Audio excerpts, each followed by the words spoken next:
11절과 12절 두 절 말씀을 읽겠습니다. 신약성경 302페이지 쪽에 나와 있습니다. 참고하실 수 있기를 바랍니다. 제가 읽습니다. 형제들아, 내가 너희에게 알게 하노니 내가 전한 복음은 사람의 뜻을 따라 된 것이 아니니라. 이는 내가 사람에게서 받은 것도 아니요 배운 것도 아니요 오직 예수 그리스도의 계시로 말미암은 것이라. 아멘. 자리에 앉습니다. 내 주 같은 분은 없네 라는 찬양 한번 부르고 말씀 나누겠습니다.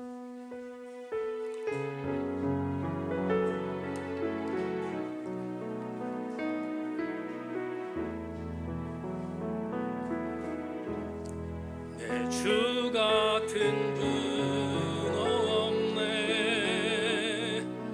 그 어느 누구도 내 생명 다하도록 주 얼굴만 구하리. 내 주 같은 분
내 주 같은 분 없네.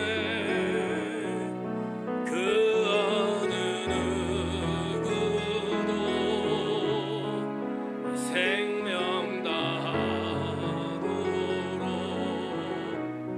주 얼굴만 구하리. 내 주 같은 분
다시 한번 오 하나님 오 하나님 오 하나님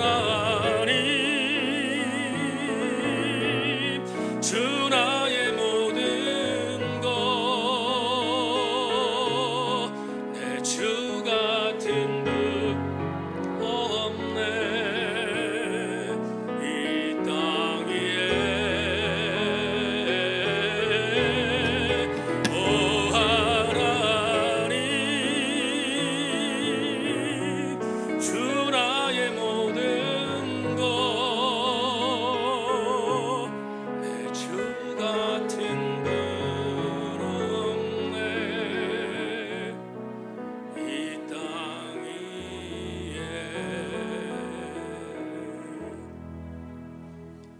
말씀이 들려지면 이 가사가 신앙 고백이 될 줄로 믿고 우리 교우들에게 이 은혜가 넘쳐나게 하여 주옵소서. 귀를 열게 하시고 가슴은 뜨거워지게 하시고 말씀이 선포되면 밑줄 긋게 하셔서 주의 은혜 안에 영광을 돌리는 우리 교우들 되게 하여 주시옵소서. 함께 하실 주님을 기대하며 예수 그리스도의 이름으로 기도하옵나이다. 아멘. 말씀에 기대를 거십시다. 한 번 더 인사합니다. 말씀에 기대를 거십시다. 대강절 네 번째 주일 갈라디아서 7번째 강의의 제목으로 출처를 밝힐 수 있어 합니다. 이런 제목 갖고 말씀의 은혜를 나누겠습니다. 은혜 받는 시간 되기를 주의 이름으로 소망합니다. 대강절 네 번째 주일 하나님의 교회 나오신 교우들을 주의 이름으로 강복합니다. 행복한 주일 되실 수 있기를 다시 한번 주님의 이름으로 축원합니다. 저의 모교인 서울신학대학교를 졸업한 모 선배님이 쓰신 마태복음 강해라는 책을 오래전에 구입해서 읽었습니다. 이 선배님은 서울의 강남에 있는 한 지역에서 목회를 하는 선배입니다. 그 선배는 제 신학교 선배로서 많은 사람들에게 적지 않은 영향을 미치는 선배이기도 합니다. 해서 그 선배는 성공한 목회자로 알려져 있습니다. 당시 저는 마태복음을 대학원 박사과정에서 연구하던 차라서 참고할 겸해서 선배의 책을 사서 읽기 시작했습니다. 좋은 기회라고 생각했기 때문입니다. 그런데 그 선배의 책을 읽다가 갑자기 탄식했습니다. 왜냐하면 그 선배가 본인의 책에 문자화시켜 책으로 발간한 내용들을 저는 이미 다른 책에서 읽었기 때문입니다. 순간 얼굴이 화끈거렸고 제 신학교 선배이기 때문에 자존심도 상했고 이모저모 많이 아팠습니다. 해서 이 선배가 쓴 마태복음 강해서와 제가 이미 먼저 읽었던 한 책을 제 소재에서 양쪽에 펴놓고 선배의 글과 제가 읽은 내용을 비교하기 시작했습니다. 약 2페이지에 걸쳐서 은는 이가 조사까지 토시 하나 틀리지 않고 그대로 베꼈음을 확인했습니다.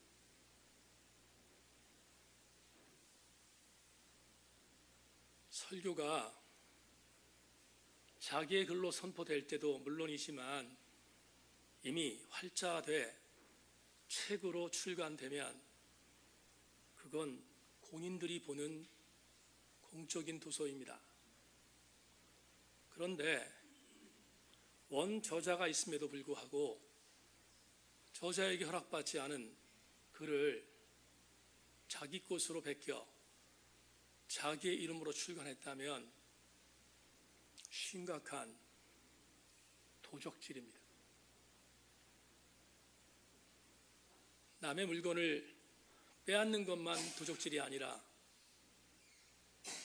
남의 지식을 허락 없이 베끼는 것은 지식인으로 더 심각한 범죄 행위가 아닐 수 없습니다. 하물며 강단에서 목회하는 목사가 자기의 설교인 양 남의 것을 베끼는 것은 심각한 영적 범죄가 아닐 수 없습니다. 연수대학교 부총장을 역임했던 박준서 박사께서 성서와 기독교라는 책에서 제8계명 도둑질하지 말라라는 책을 해석을 이렇게 한 것을 공부하며 읽은 적이 있습니다. 구약에서 인간이 일하는 것, 노동은 창조의 질서에 속하는 것이다. 창세기 2장에 나타난 에덴의 낙원에서도 인간은 땅을 경작하며 일하도록 되어 있었다. 그러므로 노동을 하지 않고 불로소득하는 절도는 단순히 경제 질서나 사회 질서에 관한 문제반이 아니라 창조 질서의 위반이다. 박준서 박사의 이 글을 읽으면서 100% 동의한 적이 있습니다. 남의 것을 도둑질하는 것은 창조 위반에 해당된다는 것입니다. 그렇다면 남의 글을 베끼는 것 역시 심각한 창조 위반에 해당되는 것이 아니겠습니까? 저의 절친한 친구 목사인 차준희 박사가 저희 교회 홈페이지에 들어와서 제 설교 원고를 가끔 볼 때가 있습니다. 사석에서 전화를 하다가 차 박사와 이런 이야기를 한 적이 있습니다. 이 목사, 설교 원고에 각주를 다는데 조금 심하다. 논문도 아닌데 인용한 글을 각주를 단다는 것은 성도들에게 있어서 지나친 배려이지 않겠냐라고 저에게 한마디를 던졌습니다. 제가 그 이야기를 듣고 친구에게 이렇게 답변한 적이 있습니다. 차 박사, 내가 그렇게 하는 것은 두 가지 이유 때문이다. 첫째, 그렇게 안 하면 나도 도둑질할 수 있기 때문이다. 공부하기 위한 최소한의 방어책이고, 둘째, 나는 그게 성도들을 위한 배려라고 생각하지 않고 상식이라고 믿기 때문이다.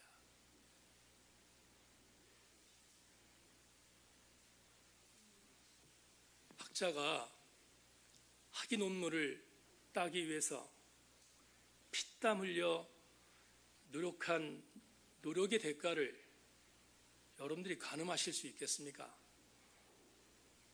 가늠할 수 없습니다.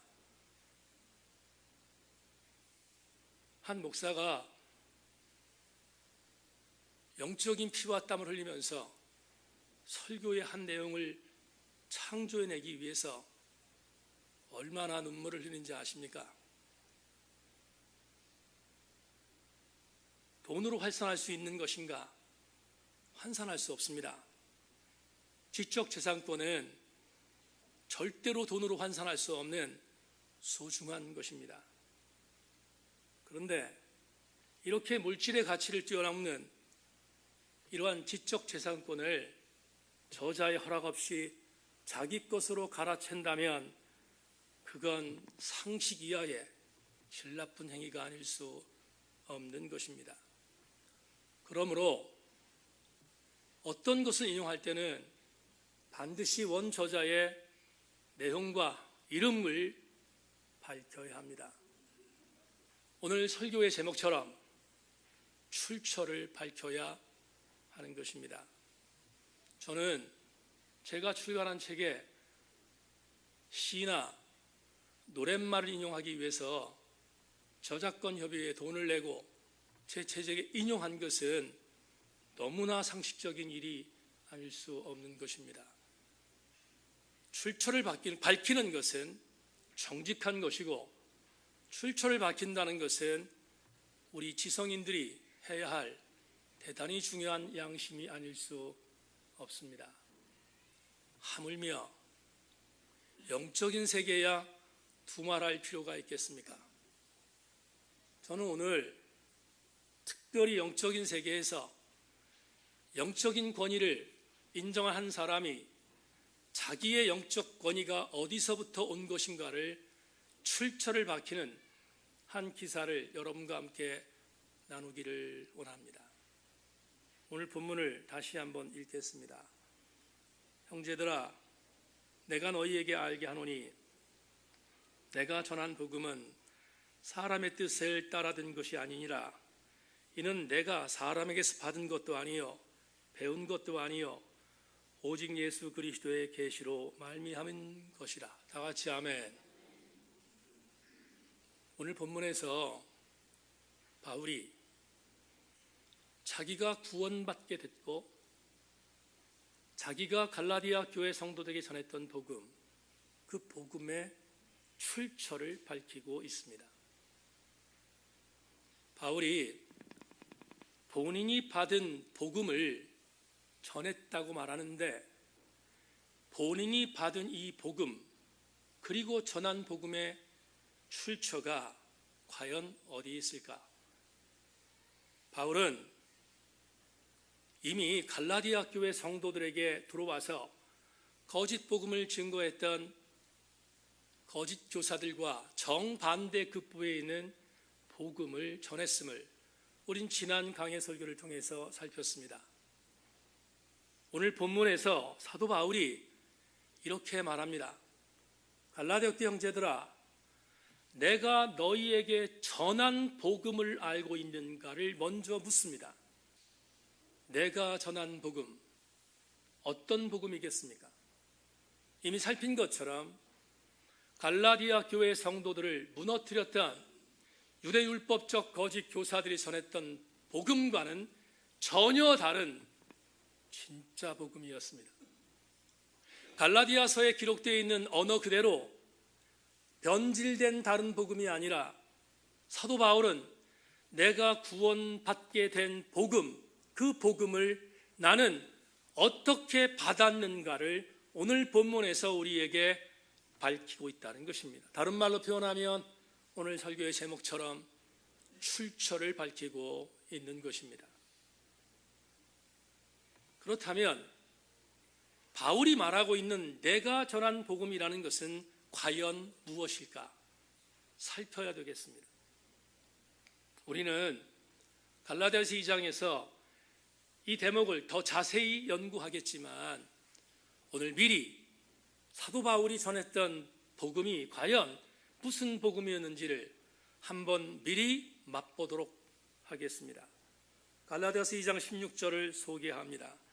사람이 의롭게 되는 것은 율법의 행위로 말미암음이 아니요 오직 예수 그리스도를 믿음으로 말미암는 줄을 알므로 우리도 그리스도 예수를 믿나니 이는 우리가 율법의 행위로서가 아니고 그리스도를 믿음으로써 의롭담을 얻으려 함이라. 율법의 행위로서는 의롭담을 얻을 육체가 없느니라. 이 구절은 예수 믿는 우리들이 목숨 걸어야 할 구절입니다. 율법의 행위로 구원받을 수 없다는 것, 오직 믿음으로만 의롭게 된다는 이 구절은 기독교의 핵심적인 정수이기 때문입니다. 한 구절 더, 갈라디아서 2장 20절은 우리가 외울 정도로 잘 알고 있는 본문입니다. 자막을 여러분 참고하실 수 있기를 바랍니다. 내가 그리스도와 함께 십자가에 못 박혔나니 그런즉 이제는 내가 사는 것이 아니요 오직 내 안에 그리스도께서 사시는 것이라. 이제 내가 육체 가운데 사는 것은 나를 사랑하사 나를 위하여 자기 자신을 버리신 하나님의 아들을 믿는 믿음 안에서 사는 것이라. 역시 우리는 아멘 해야 할 줄로 압니다. 이 두 구절은 바울이 전했던 복음의 핵심이지만 어떤 의미로 바라보면 우리 기독교의 전부와 같은 핵심적 교리의 내용입니다. 그런데 그렇다면 사도 바울이 전한 내가 받은 복음의 정체가 드러났습니다. 사도 바울은 본인이 갈라디아 교회 성도들에게 전했던 복음의 정체를 무엇이라고 말하고 있는가? 그는 이렇게만 말하고 있습니다. 참 아이러니한 얘기지만 여러분 주목할 게 있습니다. 내가 받은 복음은 내가 무언가를 행함으로 인한 구원이 아니라 나는 아무것도 행하지 않았지만 하나님께서 나에게 주신 믿음으로 말미암아 구원받았다는 믿음의 구원론, 행위 구원론이 아닌 믿음의 구원론에 대하여 사도 바울은 갈라디아 교회 성도들에게 직격탄을 날리고 있습니다. 할례를 받아야 구원받는다고 말했던 거짓 교사들은 물론이거니와 그 할례 논쟁에 휘말려 넘어갔던 갈라디아 교회 성도를 향하여 직격탄을 날린 것은 할례, 행위로 말미암아 의롭다함을 받을 육체가 없다는 것을 증거하므로 바울은 행위 무용론에 대하여 우리에게 알려주고 있습니다. 여러분, 우리는 이 대목을 너무 많이 배워서 잘 알고 있습니다. 그런데 어떤 의미로 바라보면 기독교의 약점이 여기에 있습니다.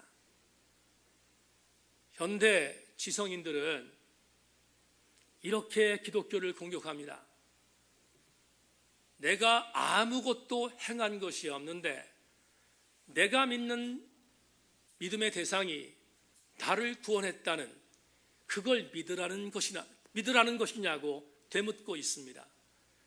이렇게 쉬운, 이렇게 허접한 것을 믿으라는 것이 말이 되냐고 공격하고 있습니다. 현대 수많은 지성인들은 뭔가 내가 믿는 믿음의 주체에 의해서 내가 뭔가를 행함으로 말미암아 구원을 받는다는 쪽에 역동적으로 반응하지, 내가 아무것도 행하지 않았는데 나를 구원했다는 것, 한 가지 믿음만으로 구원했다는 것을 받아들이라는 이 복음에 대한 내용에 대해서 수용하기를 거부합니다. 이유는 간단합니다. 너무 쉽기 때문입니다. 그래서 많은 현대적 지성인들은 기독교의 복음에 대하여 거절합니다. 그럼에도 불구하고 여러분에게 부연해야 되겠습니다. 사랑하는 세인교회 지체 여러분, 머리에 쇠뇌될 정도로 들었던 이야기지만 다시 강해 설교의 장점으로 선포합니다. 사랑하는 교우들 모두는 인식해야 합니다. 여러분이 구원받은 것은 믿음 때문이었음을 잊지 말고 그 믿음 안에서 하나님 앞에 더 가까이 나아가는 우리 교우들이 되기를 주의 이름으로 소망합니다. 우리는 전통적으로 유교적인 습성이 있습니다. 우린 전통적으로 불교적인 토양이 있습니다. 그래서 유교나 불교 같은 토양에서 자란 우리들은 내가 믿는 믿음의 대상에게 뭔가를 행할 때 믿는 대상이 나에게 복을 준다는 사실을 인정하려고 합니다. 기독교인들이 예외일까? 그렇지 않습니다. 기독교인들도 예외이지 않습니다. 여러분, 성경은 예수께서 40일 동안 광야에서 금식하셨다고 했습니다. 그래서 많은 교회들이 40이라는 숫자에 천착해서 40일 특별 새벽 기도회, 40일 연속 기도회에 최선을 다합니다. 그런데 한국 교회가 조금 더 앞서갔습니다. 어떤 교회는 100일 기도를 작정하라고 합니다. 그리고 어떤 교회에서는 하나님 앞에 나와서 예배를 드릴 때 목욕 재개하라고 합니다. 그래서 그런지 모르지만 저도 주일을 맞기 전에 목욕하는 게 습성에 달려 있습니다. 그렇게 우리는 습관적으로 뭔가 내가 믿는 대상에게 나올 때는 나의 옷가지나 옷 매무시나 아니면 나의 마음가짐을 바르게 하려고 하는 마음이 있습니다. 나쁜 것은 아니지만 유교적인, 불교적인 토양에 해당되기 때문입니다. 정한서를 떠놓고 내 아들, 딸들이 잘 되기를 비는 것, 나쁜 일이 아닙니다. 그런데 우리도 하나님 앞에 기도할 때 하나님의 뜻과는 상관없이 내가 뭔가를 만들어서 내가 어떤 것들을 행함으로 인하여 나의 주군이 움직인다는 사실을 믿고 달려갈 때 그건 여러분 행위 자체는 나쁜 것이 아니겠지만 기독교적이지는 않다는 것입니다. 여기서 더 한 가지 치명타를 말씀드릴까 합니다. 이렇게 행위에 대한 무용론을 주장하는 것이 사도 바울의 신학이며 우리 기독교의 진리인 것도 나름대로 연약한 부분이지만 또 한 가지 치명타가 있습니다. 뭡니까? 그러면 그 믿음이라는 것이 무엇인가를 정의할 때 이 우리 기독교는 어떤 의미로 바라볼 때 더 취약함이 있습니다. 왜 그럴까? 그러면 내가 믿음으로 구원받는다고 했는데 그 믿음에 대한 정체성을 우리가 함께 나눌 때 그러면 그 믿음은 내가 뭔가를 행함으로 받는 믿음이라고 생각하면 도리어 위로가 됩니다. 그런데 이상한 것은 성경은 한 발자국도 뒤로 물러서지 않습니다. 믿음의 정체를 말할 때도 나의 행위와는 상관없습니다. 에베소 2장 8절로 9절은 우리에게 대단히 중요한 영적인 팁을 허락해 줍니다. 에베소 2장 8절로 9절을 읽어드립니다. 너희는 그 은혜에 의하여 믿음으로 말미암아 구원을 받았으니 이것은 너희에게서 난 것이 아니요 하나님의 선물이라. 행위에서 난 것이 아닌 이는 누구든지 자랑하지 못하게 함이라. 그렇다면 우린 굉장히 버겁습니다.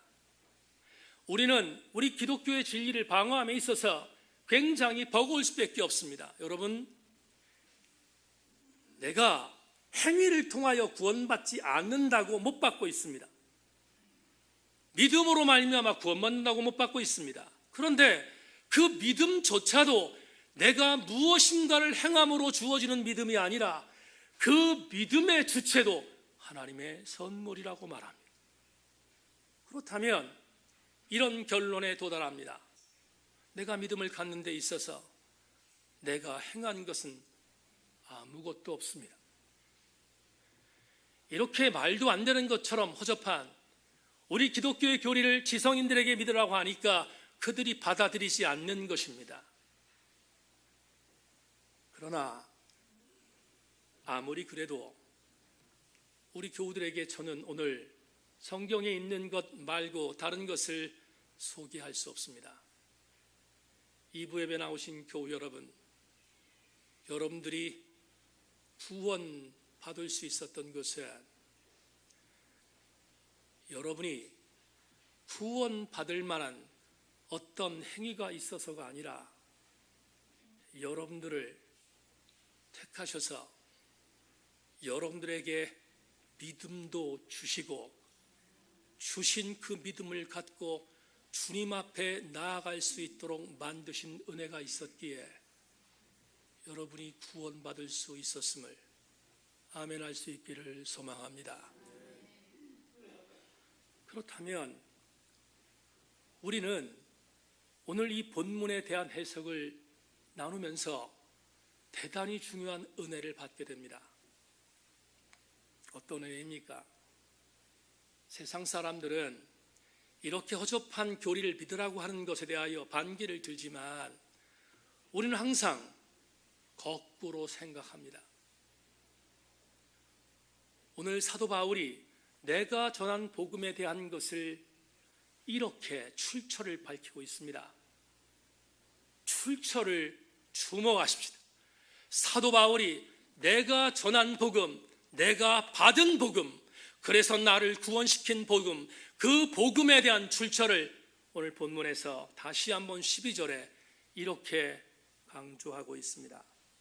이는 내가 사람에게서 받은 것도 아니요 배운 것도 아니요 오직 예수 그리스도의 계시로 말미암은 것이니라. 이렇게 해석하겠습니다. 이 자리에 여러분이 오늘 대강절 네 번째 주일날 예배자로 앉아 있습니다. 우리 마음속에 혹시 이런 분이 계십니까? 하나님, 오늘 아침 내가 벌떡 일어나서 주일이니까 내가 교회를 나가서 집사로, 권사로, 사역자로 내가 마땅히 예배를 드리는 것이 마땅하여 이 자리에 나왔습니다. 수많은 사람들은 예배를 드리는데 등한시하고 있는데 하나님, 내가 오늘 이 자리에 나와서 하나님께 영광을 돌리는 아름다운 자리에 나왔으니 하나님 나를 축복하여 주시옵소서라고 이 자리에 나오신 분이 혹시 계십니까? 착각하면 안 됩니다. 오늘 여기에 이 자리에 여러분이 나와서 예배를 드릴 수 있었던 것은 여전히 늘 항상 옆에 계셔서 여러분 모두에게 구원받은 자로서 마땅히 예배를 드려 하는 것을 인식하고 이 자리에서 예배를 드릴 수 있는 믿음을 주님이 허락하셨기에 이 자리에 나올 수 있었던 것입니다. 여러분들 모두가 내 자의적인 주체에 의해서 이 자리에 나와 예배를 드리는 것이 아니라 하나님께서 여러분에게 이 자리로 이끌어 주셨던 믿음이 있었기에 이 자리에 나올 수 있었음을 인정하고 그 하나님께 영광을 돌려야 되지 않겠습니까? 고린도전서 15장 10절에서 바울은 이것을 이렇게 고백했습니다. 그러므로 나의 나된 것은 전적인 하나님의 은혜라고. 우리는 절대로 착각해서는 안 됩니다. 내가 믿음의 주체요, 나의 자의적인 은혜 때문에 이 자리에 나와서 예배를 드린다고 착각하지 말고 우리는 항상 출처를 밝혀야 합니다. 어떤 출처인가? 그게 오늘 설교의 교훈입니다. 자막으로 함께 나누겠습니다. 그러므로 오늘 우리에게 주시는 영적인 은혜는 내 믿음의 역동적인 주체는 처음부터 마지막까지 오직 예수 그리스도이심을 믿기를 소망합니다. 저와 여러분의 믿음의 주체는 역동적으로 주님 한 분이심을 우리는 기억해야 할 것입니다. 지난주 화요일 날 대학원 강의를 마감하고 돌아왔습니다. 대학원 강의를 마치는 날 학생들에게 다음 학기에 다시 강의한다는 보장이 없어서 졸업을 앞두고 있는 학생들에게 뭔가 의미 있는 이야기를 전해야 되겠다고 생각해서 이렇게 강의를 하고 왔습니다. 학생들에게 종강하는 날 이렇게 말했습니다. 목회 현장은 학교에서 배운 교과서적인 이론만으로 해석이 안 되는 것들이 지천에 깔려 있다. 그래서 순간순간 다른 것에 기웃거리는 유혹에 서더일 때가 많다. 그럴 때 다시 옷깃을 여미고 돌아가야 할 목표는 다시 예수다. 학기말고사 대체하는 보고서를 내라고 학생들에게 종용했습니다. 성적 산정을 위해서 채점을 하고 학교 시스템에 입력하려고 하는데 한 여학생이 숙제를 내지 않았습니다. 그래서 숙제를 내지 않으면 점수를 줄 수가 없고 점수를 주지 않으면 졸업반이기 때문에 졸업을 할 수가 없습니다. 생각 같으면 교수의 말을 어긴 것이기 때문에 그냥 점수를 주지 않아도 되지만 그 여학생에게 전화를 했습니다. 왜 숙제를 내지 못했는가를 알아보기 위해서였습니다. 그 여학생과 전화를 하는데 이렇게 저에게 말했습니다. 교회에 일이 너무 많아서 그래서 약속을 어기기로 했고 숙제를 제 시간에 못 냈는데 용서해 주시기를 부탁한다고. 이야기를 듣고 제가 그 여학생에게 이렇게 말했습니다. 21일 금요일까지 마지막 레포트를 써서 내면 점수를 사정해서 입력하겠다고 약속했습니다. 예기치 않은 교수의 전화를 받고 학생이 감사하다는 말을 전하고 21일 날 저에게 레포트를 써서 냈습니다. 메일을 받는 순간 그 메일 앞에 저에게 이런 글귀를 남겼습니다. 교수님, 마지막 종강날 저희 학생들에게 했던 말씀 중에 제 평생에 잊지 못할 한 내용을 가슴에 담고 살겠습니다. 그날 교수님은 저희들에게 이렇게 말했습니다. 기독교는 진리가 아니다. 기독교가 진리가 아니라는 말에 충격받았지만 그 다음 말에 가슴이 뜨거워졌습니다. 그날 교수님이 하셨던 말씀 중에 기독교는 진리가 아니지만 우리가 기독교를 사랑하는 이유는 기독교가 택한 예수가 진리이기 때문이다. 한국교회를 뒤돌아보십시다. 얼마나 허접합니까? 아니, 한국교회를 가타부타 논하지 말고 우리 교회를 보십시다. 얼마나 허점투성이며 오류투성이며 불완전한 것투성입니까?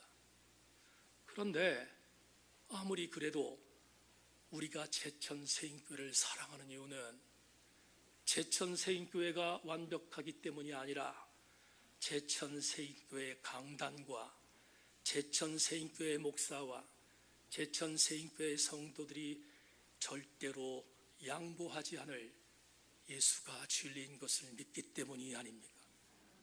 우리 모두가 이 한 가지 은혜를 느낀다면 우리는 이렇게 고백해야 합니다. 저와 여러분을 구원시킨 강력한 믿음의 주체는 목사도 아니요, 교회도 아니요, 기독교도 아니라 예수 그리스도 한 분인 것을 우리 모두 함께 깨닫고 그분께 영적으로 천착하는 우리 모두가 되기를 주의 이름으로 축원합니다. 몇 년 전 앤도 슈사크가 쓴 사회부군에서라는 책을 읽었습니다.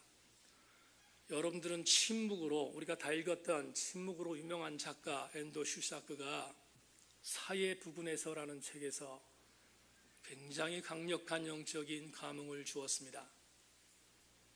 잠시 사회부군에서라는 이 소설을 소개하고 여러분에게 설교를 마감할까 합니다.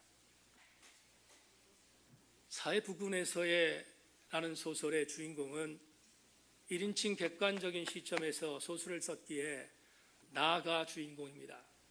이 나는 앤도 슈사크일 수도 있습니다. 그런데 이 주인공 나와 일본에서 가톨릭 학교에서 동문수학했던 도다라는 동기동창이 있었습니다. 이 동기동창 도다는 캐톨릭 신앙에 귀의해서 항상 캐톨릭 신앙에 대해서 신실한 자처럼 여겨졌습니다. 졸업을 하고 나서 이 도다가 이스라엘로 건너갔습니다. 왜냐하면 이스라엘에 건너가서 더 많은 공부를 하기 위함이라고 나는 믿었기 때문입니다. 그런데 이 나라는 주인공은 부모님이 가톨릭 신자였기에 자식으로서 선택의 여지가 없었던 이유 때문에 가톨릭을 정했고, 그러나 일본인의 심장에서 볼 때 유일신 신앙에 대한 부분이 여러 가지로 버거운 부분이 있어서 항상 회의로웠던 한 신자였습니다. 그런데 자기의 절친했던 친구 도다가 이스라엘로 건너가서 예루살렘의 한 대학에서 성경학을 연구하고 히브리어 원전을 연구한다는 것을 알고 상당히 오랜 시간에 그 친구를 만나기 위해서 머뭇머뭇하다가 이스라엘로 건너가 도다를 만났습니다. 둘이 만난 이유는 이 나는 본인의 신앙적인 갈등을 해결하기 위한 가장 좋은 친구가 도다라고 믿었기 때문입니다. 그런데 앞불사 도다는 나보다 더 심각했습니다. 왜냐하면 도다는 이스라엘에 건너가 히브리어 원전을 공부하고 성경학을 공부했는데 이 친구가 신앙적 그리스도가 아니라 히스토리컬 지저스, 역사적 예수를 믿기 시작했고, 역사적 예수에 대한 관심을 갖던 이 친구는 신앙적 그리스도의 신앙을 버렸기 때문입니다. 다시 말하면, 조금 쉽게 얘기하면 예수는 역사적 사람이었다는 것입니다.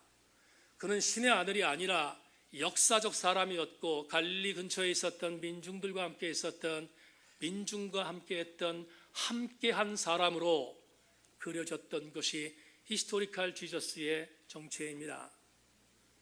성경은 히스토리컬 지저스에 대해서 말하고 있습니다. 그리고 어떤 면에서 우리는 히스토리컬 지저스에 대해서 가슴으로 받아야 합니다. 교회가 역사적 예수에 대해서 그 역사적 예수가 소외된 자들과 아픈 자들과 가난한 자들과 민중들을 위하여 함께 있었던 일을 잊어버린다면 그건 교회의 역할이 아니기 때문입니다. 그러나 이 목사는 히스토리컬 지저스에 대한 역사적 예수에 대한 부분들을 받아들이지만 그러나 포기할 수 없는 것이 있습니다. 예수의 삶은 역사적 예수였겠지만 예수의 길은 신앙적 그리스도였기 때문입니다. 우리에게 나의 주 나의 하나님인 예수가 아닌 한 사람 예수로 민중과 함께 했던 그 예수를 믿는 것이 우리 신앙의 전부라면 나는 그 예수를 믿을 수 없습니다. 도다는 역사적 예수에 흠취되어 신앙을 버렸습니다. 나는 자기의 신앙을 찾기 위해서 도다를 만났는데 오히려 자기보다 더 심각한 범신론자로 빠져있는 도다 때문에 실망했습니다. 그러나 그냥 일본으로 갈 수 없었던 이 두 사람은 예수 그리스도께서 역사적 예수로 돌아다녔던 길들을 따라서 함께 여행하기 시작했습니다. 그리고 그들의 결국은 그들이 원했던 신앙의 예수에 대하여 찾는 데 실패했습니다. 여기까지가 사회 부근에서의 줄거리입니다. 오늘 이 줄거리를 드린 이유는 이 책의 마지막 부분 때문입니다. 나아가 도다와 헤어지며 일본으로 건너가기에 앞서서 도다에게 이렇게 질문합니다. 친구여, 예수가 자네를 여전히 따라다니는가를 묻습니다. 그런데 소설은 도다가 답한 것을 쓰지 않고 1인칭 관찰자 입장에서 나가 마지막으로 에필로그에서 도다의 말을 대신 갈아쳐 독백 형식으로 도다의 말을 이렇게 적으며 소설은 끝나고 있습니다. 도다의 말에 대신하여 침묵하는 나의 나레이션을 읽어드리고 설교를 맺겠습니다. 대학 기숙사 시절부터 삐걱거리는 성당의 문을 열었던 그때부터 모든 것이 눈에 보이지 않았다. 얼마나 긴 세월이 지났는가. 그런데도 나도 도다도 여전히 예수한테서 헤어나지 못하는 것이다. 이렇게 독백을 마친 나는 마지막으로 소설에서 이렇게 했습니다. 그런데 그분이 언제나 내 곁에 있다고. 언제나 그분은 나의 곁에 있다고. 사랑하는 여러분, 우리는 다른 것에 눈을 돌릴 때가 많습니다. 우리는 예수 그분이면 족한데 다른 것에 눈을 돌릴 때가 많습니다. 그럴 때 주께서 우리를 내동댕이 치지 않으시고 저도 여러분들 모두에게도 언제나 이렇게 말씀하시지 않습니까? 아들아, 딸아, 나는 너를 한 번도 떠난 적이 없다고. 나는 한 번도 너를 놓은 적이 없다고. 그분은 우리의 믿음의 출처이신 예수 그리스도이신 것입니다. 21세기 변증학자로 유명한 알리스트 맥그레스가 기독교 변증이라는 책에서 이렇게 말합니다. 기독교는 기본적으로 관계적 믿음이다. 그러므로 우리는 하나님과 우리 자신에 관한 특정한 것을 믿으며 이런 점에서 믿음에는 분명한 내용이 있다. 읽다가 맥그리스 박사가 분명한 내용이라고 말한 이 분명한 내용이 뭔가를 생각해 보았습니다. 그러다가 가슴에 와닿은 감동이 있었습니다. 관계적 믿음을 갖기를 원하시는 주님께서 나에게 주시는 분명한 어떤 것, 그것이 무엇일까? 이렇게 말해도 틀리지 않을 것 같습니다. 그것은 하나님께서 저와 여러분과 함께 계시겠다고 하는 의지입니다. 하나님은 여러분을 떠나지 않습니다. 예수 그리스도는 여러분의 믿음의 출처이십니다. 설교를 맺으며 전도서 3장 11절 말씀을 읽겠습니다. 하나님이 모든 것을 지으시되 때를 따라 아름답게 하셨고 또 사람들에게는 영원을 사모하는 마음을 주셨느니라. 그러나 하나님이 하시는 일의 시종을 사람으로 측량할 수 없게 하였도다. 이 구절에서 영원을 사모하는 마음을 주셨다는 이 구절을 영어 성경 New Revised Standard Version에서 이렇게 썼습니다. He has put a sense of past and future into their minds. 번역하면 이렇게 해석할 수 있습니다. 주님은 저와 여러분의 마음속 안쪽으로 과거와 미래를 느낄 수 있는 감각을 불어넣으셨다고. 그렇다면 우리의 마음 안쪽에 우리의 미래와 우리의 과거의 감각들을 불어넣으셨던 분이 누구이겠습니까? 그분은 바로 우리의 믿음의 역동적인 주체이신 예수 그리스도, 그분이 아니겠습니까? 말씀을 맺으면서 우리 모든 교우들에게 이렇게 전하고 싶습니다. 사랑하는 세인교회 지체 여러분, 오늘은 대강절 4번째 주일입니다. 여러분의 믿음의 출처는 무엇입니까? 하루도 수없이 변하는 변덕스러운 내 마음입니까? 여러분의 믿음의 출처는 허점투성이며 오류투성인 완전하지 않은 세인교회입니까? 아니면 이 자리에서 여러분에게 못들어 설교하고 있는 담임 목사입니까? 이재철 목사께서 백춘영 기념교회를 사임하며 합천으로 내려가는 마지막 설교에서 그는 백춘영 기념교회 성도들에게 이렇게 말했습니다. 여러분, 이재철을 버리십시오. 그냥 버리면 안 됩니다. 고침없이 버려야 합니다. 사랑하는 세인교회 지체 여러분, 이강동 목사가 여러분에게 믿음을 가르치고 여러분에게 믿음에 대한 부분들을 함께 나누는 것도 이 자리에 담임 목사로 있을 때까지만입니다. 그렇다면 마지막으로 명심할 것이 있습니다.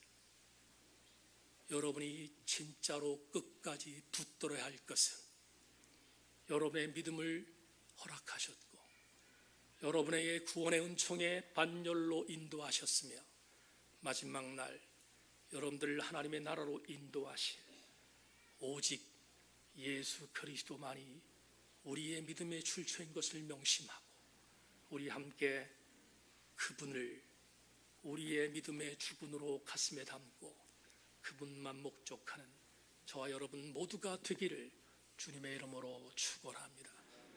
하나님 감사합니다. 대강절 4번째 주일, 믿음의 출처가 인간도 아니요 교회도 아니요 조직도 아니라 오직 예수 그리스도이심을 선포했습니다. 하나님, 우리 세인교회 성도들 모두 아멘하고 예수 그리스도를 붙들고 그분의 은혜 안에 살게 하여 주셔서 언제나 과거나 현재나 미래나 주님과 함께 동행하는 하나님의 사람들 되게 하여 주시옵소서. 은혜를 믿고 감사드리며 예수 그리스도의 이름으로 기도 올리옵나이다. 아멘. 96장 하나님